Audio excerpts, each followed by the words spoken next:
Brad back here on the show, and it's been a while since we've actually talked about, who we are. I mean, you guys listen every week.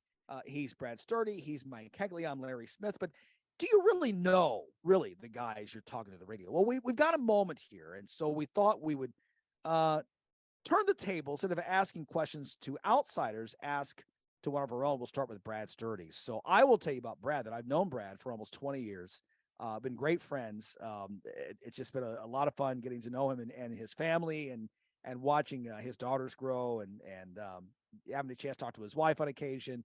By the way, I will say this before Brad jumps in, because he's not going to say it probably, but Brad is actually in the Hall of Fame. So there you go. Brad, this is where we start. Tell us why you're a Hall of Famer. I don't know, because they needed somebody to keep the mice away, I suppose. No. I played a little fast pitch softball, back in the day. Now I'm old. I'm actually playing again, though. I'm going back and playing in a Battle of the Sexes game coming up, where I'm going to pitch against, it's guys against girls. And I'm a little scared because I'm old, and I'm hoping my arm doesn't come off when I throw a pitch. But yeah, so I played a little fast pitch softball around the country, and also in Canada and other places around the world. And so I had a good time playing back when I was younger, and so I had a little bit of success. So I'm not going to ask you about how you teach people to slide, because that's something that people can investigate on the internet.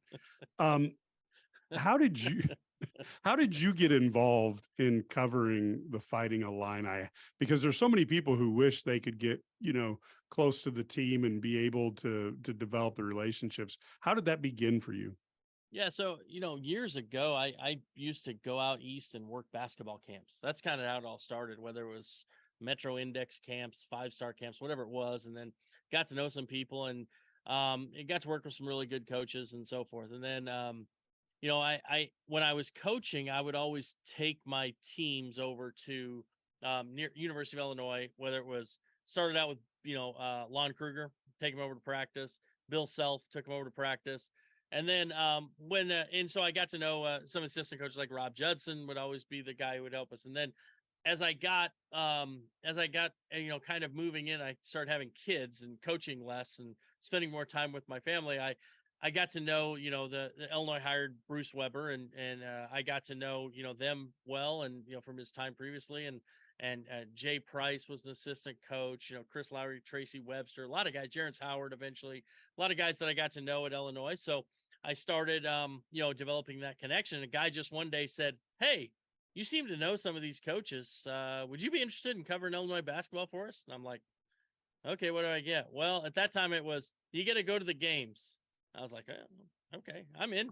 So I'm in. I write a story about the game after I'm done, and the next thing you know, it just it blew up from there. Why, I know that that's the side hustle earns you millions, but the day job is actually you're a lifelong educator. Tell us about that. Yeah, I've taught for 30 years. So started teaching in 1993 after my 6 years of college.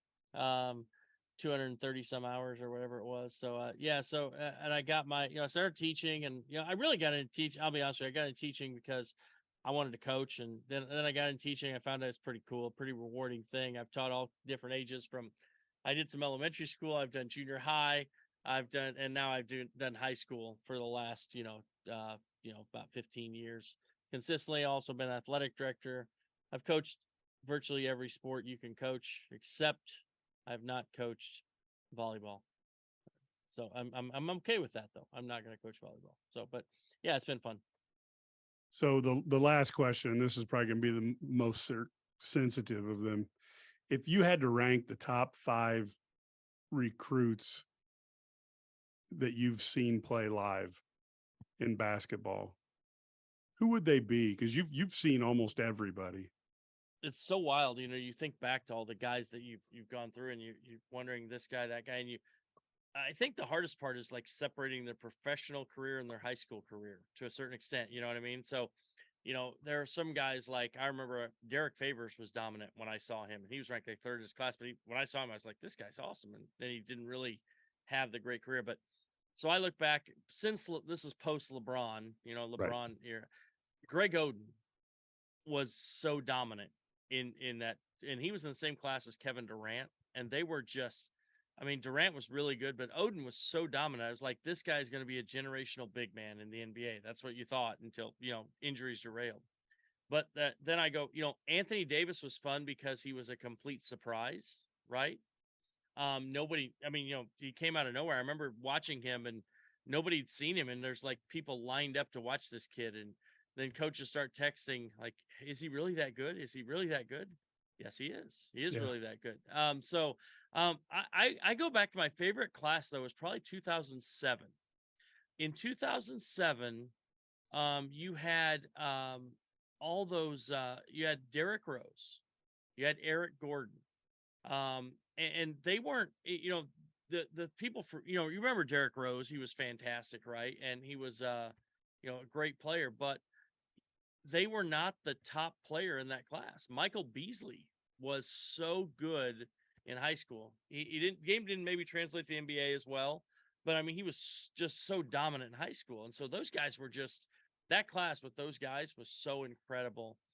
Watching Rose and Gordon play together with that Mean Streets Express team, and then have them, play against each other, in high school. It was just, it was pretty fun to watch those guys grow up. But lately, I would say, I always thought like Anthony Edwards was great. I watched him in the Elite 32 down in McEachern, and I watched him like, this kid's really good. And I'm telling the college coach, yeah, he's like number 3 player in the country. And I was like, okay, he might be number 1. I don't know. He's really good. So like, he was not I thought I found a diamond in the rough. I did not. So everyone else knew.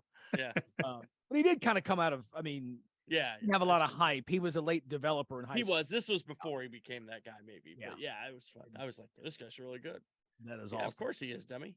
So so that is awesome. That was good. So, okay, so there you go. In our first episode here on the Sports Spectacular, first one we've done in quite a while. Meet the host, Brad Sturdy, and now you know a bit more about the resident guru, insider. He's a jack of all trades, the Hall of Famer, and the great husband, father of 3, coach, athletic director, teacher. Literally, I mean, lately this summer you've been like cleanup guy, right? Like all the trees being knocked down, falling everywhere. It's insane. Yeah, Hurricane Brad, insurance adjuster. Yes, exactly. Has chainsaw, will cut down fallen trees. All right, Brad Sturdy, there he is. Hey, stay with us. We've got more to come. The latest on Northwestern. We'll talk a little bit more about them and get the guys' thoughts on what's going on in Evanston. That's next on the Sports Spectacular.